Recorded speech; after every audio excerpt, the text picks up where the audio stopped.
नमस्कार दोस्तों। हरिशंकर परसाई की अपनी अपनी बीमारी का भाग 3 में आप सब लोगों को सुनाने जा रहा हूँ। आशा है आप सब ध्यानपूर्वक सुनोगे। एक दिन जब वे आए तो मैंने उनके बोलने के पहले ही अंतर्राष्ट्रीय बात शुरू कर दी। कहा, देखिए, इजराइल ने अरब गणराज्य पर हमला कर दिया। जिहादवादी राज्य की स्थापना का वायदा 1997 में ब्रिटिश विदेश सचिव लॉर्ड बेलफोर ने कर दिया था। 5-7 मिनट तक जब मैं अरब इजराइल संबंध और शीत युद्ध बात करता रहा तो वे ऊब उठे। इन सब से उनका वास्ता ही नहीं था। वे उठे, बोले, जरा नहीं लूं। मैंने अंतर्राष्ट्रीय राजनीति से उन्हें नहलवा दिया। 2-3 भी यह नुस्खा आजमाने के बाद वे या तो आते नहीं, आते भी तो 5-10 मिनट ही बैठते। वे डरते कि ज़्यादा बैठा तो वह दुष्ट अंतर्राष्ट्रीय राजनीति की बात शुरू कर देगा। मगर जब उनकी बेटी दामाद परेशान रहने लगे, मैंने उन्हें सलाह दी कि उन्हें किसी काम में लगा दो। कहो कि बाबूजी, मुन्ना गणित में कमज़ोर है, इसे पढ़ा दिया करिए। गणित के अध्यापक की यह कमजोरी वह दुनिया में किसी को गणित में कमज़ोर नहीं देख सकता। मैंने देखा ये नाती को गणित पढ़ाने लगे हैं और खुश है, पर एक दिन लड़का रोकर बोला, ये नाना जी तो हमें गणित पढ़ा पढ़ा कर मार डाल रहे हैं। ये लड़के के पीछे पड़ गए थे। बुजुर्ग से डरने लगा हूँ, पर वे नाराज न हो, मैं उन्हें मजाक नहीं उड़ा रहा हूँ। उनकी तकलीफ पूछने की कोशिश कर रहा हूँ। रिटायर्ड आदमी की वह समस्या मानवीय और सामाजिक समाज को एक हिस्सा हमेशा गिरे मन को नकचूपन के बोझ से भरा, सिर्फ समय का बोझ ढोता रहे, यह अच्छा नहीं। समाज का भविष्य इस बात पर निर्भर है कि वह अपने रिटायर्ड लोगों को क्या करता है। मगर कुछ नहीं करता तो रिटायर वृद्ध काम करते युवा के काम में दखल देगा और समाज की कर्म शक्ति घटेगी। युवा इंजीनियर काम कर रहा है, तभी रिटायर्ड इंजीनियर आ जाएंगे और कहेंगे, क्या हो रहा है? हमारे ज़माने में ऐसी मशीनें नहीं होती थी। वे अपने ज़माने की मशीनों को मार डालेंगे। पुरानी मशीन से नई मशीन की रक्षा करनी पड़ेगी। पुरानी मशीन को किसी काम में लगाना पड़ेगा। काम न मिले तो कम से कम यह तो ही हो सकता है कि पुरानी मशीनें एक दूसरे का जंग साफ करते वक्त गुजार दें। एक पुरानी पोथी में मुझे 2 प्रसंग मिले हैं। भक्तों के हितार्थ दे रहा हूँ। इन्हें पढ़कर राम और हनुमान भक्तों के हृदय के गदूद हो जाएंगे। पोथी का नाम नहीं बताऊंगा क्योंकि चुपचाप पोथी का रिसर्च करके मुझे पीएचडी लेनी है। पुराने ज़माने में लिखे 10 पन्ने भी किसी को मिल जाए तो उसे मज़े में उनकी व्याख्या से डॉक्यूमेंट मिल जाते हैं। इस पोथी में 40 पन्ने हैं, यानी 4 डॉक्यूमेंटों की सामग्री है। इस पोथी से राम कथा के अध्ययन में एक नया अध्ययन जुड़ता है। डॉक्टर कामिल बुल्के भी इससे फायदा उठा सकते हैं। प्रथम साम्यवादी पोथी में लिखा है, जिस दिन राम रावण को परास्त करके अयोध्या आए, सारा नगर दीपों से जगमगा उठा। यह दीपावली पर्व अनंत काल तक मनाया जाएगा। पर इसी पर्व पर व्यापारी खाता बदलते हैं। खाता बही लाल कपड़े में बांधी जाती है। प्रश्न है, राम के अयोध्या आगमन से खाता वही बदलने का क्या संबंध, और खाता वही लाल कपड़े में ही क्यों बांधी जाती है? बात यह हुई कि जब राम के आने का समाचार आया तो व्यापारी वर्ग में खलबली मच गई।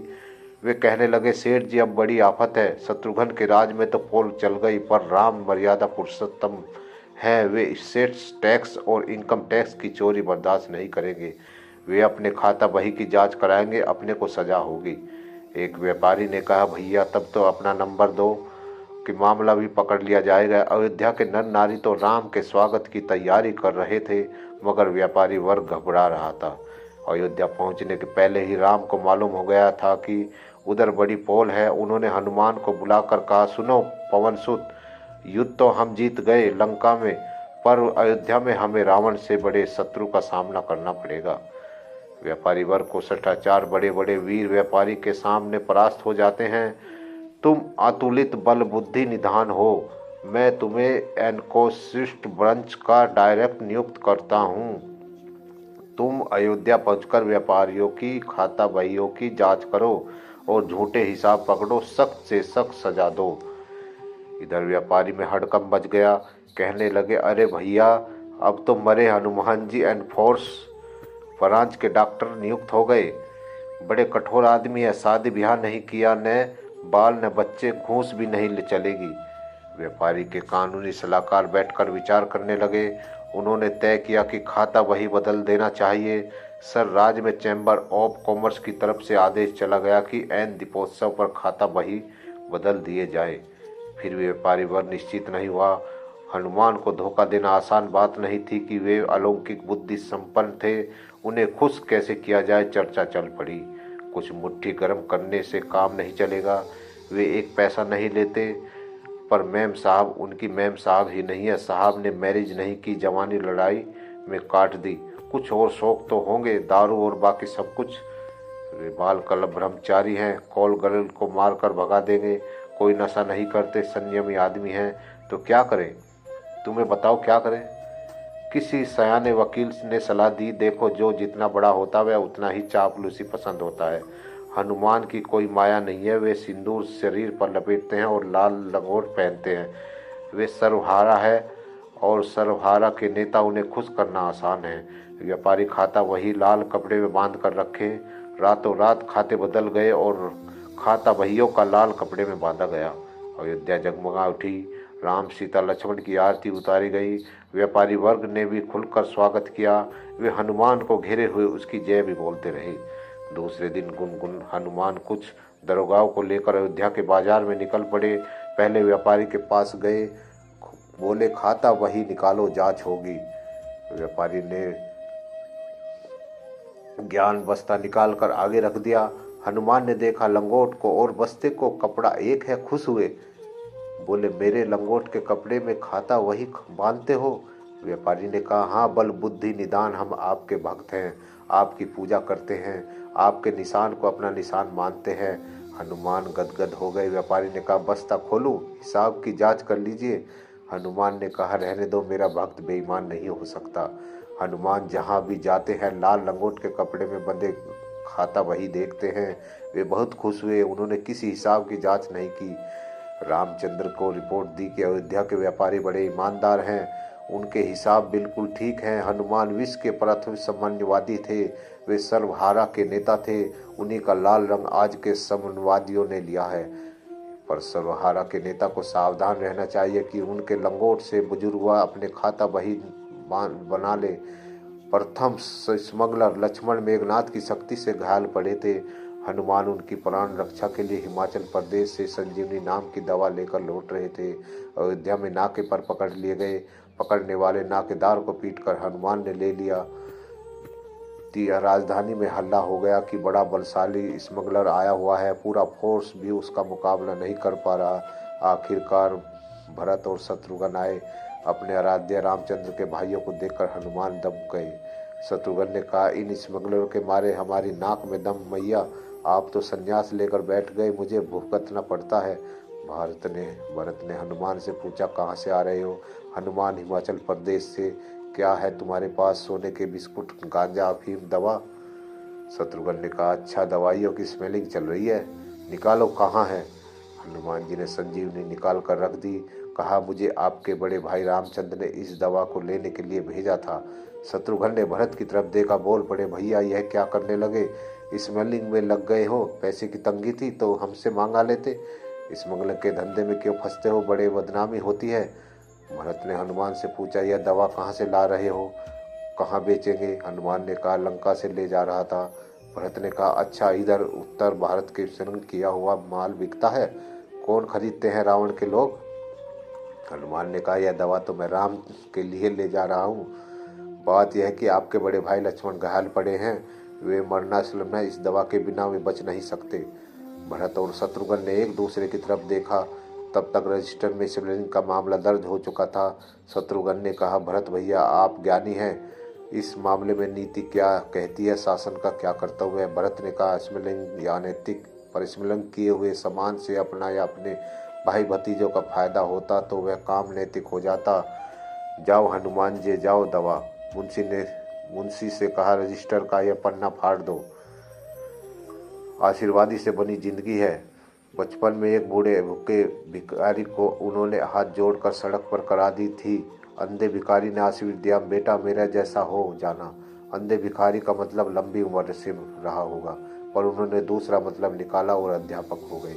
अध्यापक थे तब एक टिटहरी की पराग प्राण रक्षा की थी। टिटरी ने आशीर्वाद दिया, भैया मेरे जैसा होना टिटरी का चाहे जो मतलब रहा हो, पर वे इंटेलेक्चुअल बुद्धिवादी हो गए हैं। हवा में उड़ते हैं पर जब जमीन पर सोते हैं तो टांगे छप्पर करके इस विश्वास और दम के साथ कि आसमान गिरेगा तो पाँव पर थाम लूँगा। आशीर्वाद से बनी जिंदगी को अब यह हाल है कि बंदी आदमी 2-2.5 हज़ार की है, बंगला है, कार है, दोनों लड़के अच्छी नौकरी पर गए हैं, लड़की रिसर्च कर रही है। ऐसे में शरीफ से शरीफ आदमी इंचुअल हो जाएगा। वे कोई खास शरीफ ही नहीं है, वे होने से ऐसे ही लेट हो गए हैं। 2 साल विदेशों में रहकर वे लौटे तो परिचितों में हल्ला हो गया कि बुद्धिजीवीवादी हो गए हैं। तमाशा प्रेमी लोग अपने देखने जाते हैं और बताते हैं कि सचमुच बुद्धिवादी हो गए हैं। एक ने उन्हें खिड़की से झांक कर देखा और हमें बताया वह तो सचमुच बुद्धिवादी हो गया। कमरे में बैठा छत को ऐसे देख रहा था जैसे यह हिसाब लगा रहा हो कि छत कितने सालों में गिर जाएगी। एक ने उन्हें बगीचे में घूमते देख लिया, कहने लगा जब वह फूल की तरफ देखता तो फूल कांपने लगता, वह भयंकर बुद्धिवादी हो गया है। एक दिन हम तो उनसे मिलने पहुंचे, मैं और मेरा एक मित्र, 2 फोन पर। उन्होंने आधे घंटे के बाद आने को कहा। हम उन दिनों पूर्व पाकिस्तान के तूफान पीड़ितों के लिए चंदा इकट्ठा कर रहे थे। सोचा बुद्धिवादी को देख भी लेंगे और कुछ चंदा भी ले लेंगे। उनके कमरे में हम घुसे, सचमुच में बदल गए थे। काले फोरम का चश्मा निकल गया था, उसकी जगह पतले सुनहरे फ्रेम का चश्मा वे लगाए थे। आंखों की चमक और फ्रेम की चमक एक दूसरे की प्रतिबंधित एक चकाचौंध पैदा कर रही थी। मुद्दे में स्थायी खिन्नता दुखदाई होती है, मगर उनके चेहरे पर सुखदाई खिन्नता थी। खिन्नता दुनिया की दुर्दशा पर थी, उसमें सुख का भाव इस गर्व से मिला था कि मैंने इस दुर्दशा को देख लिया था। बाईं तरफ का नीचे का होठ कान की तरफ थोड़ा खिंच गया था, जिससे दोनों होठों के बीच थोड़ी जगह हो गई थी। स्थायी खिन्नता व लगातार चिंतन से ऐसा ही हो गया, पर मुझे में वह एक छोटी सी सेंध थी जिसमें मैं उसकी वाणी निकलती थी, बाकी मुझे बंद रहता था। हम पूरे मुंह में बोलते, मगर बुद्धिवादी मुंह के बाएं कोने को जरा सा खोलकर गिनकर शब्द बाहर निकलता था। हम पूरा मुंह खोलकर हंसते हैं। बुद्धिवादी बाईं तरफ के होठों को थोड़ा खींचकर नाक की तरफ ले जाता है। होठ के पास नथुने में थोड़ी हलचल पैदा होती है और हम पर कृपा के साथ वह संकेत मिलता है कि आई यू। तुम हंस रहे हो, मगर मैं सिर्फ थोड़ा मनोरंजन अनुभव कर रहा था। गंवार हंसता है, बुद्धिवादी सिर्फ रंजित हो जाता है। टेबल पर 5-6 किताबें खुली हुई उल्टी इस तरफ पड़ी थी जैसे पढ़ते पढ़ते लापरवाही से डाल दी, पर वे लापरवाही से ऐसे ही छोड़ी गई थी कि किताब का नाम साफ दिख रहा है। किताबों की समझदारी पर मैं न्योछावर हो गया। लापरवाही से एक दूसरे पर गिरेगी तो नहीं रहे, पर हमें आधा घंटा बाद उन्होंने बुलाया। इस आधे घंटे में उन्होंने बड़ी मेहनत से इन किताबों को बेहतर भी शादी होगी। बुद्धिजीवी बार बार किताबों की तरफ हमारा ध्यान खींचने की कोशिश करता है। वह चाहता है कि हम चकित हो और हम कि वह किताब तरह तरह की पुस्तकें पढ़ते हैं। इनसे तो नाम ही नहीं सुने, हम चकित होने में देर कर रहे हैं। बुद्धिजीवी थोड़ा बेचैन होता है। उन्होंने हमें इस तरफ बैठाया कि तरफ देखने में उन्हें सिर को 35 डिग्री घुमाना पड़े।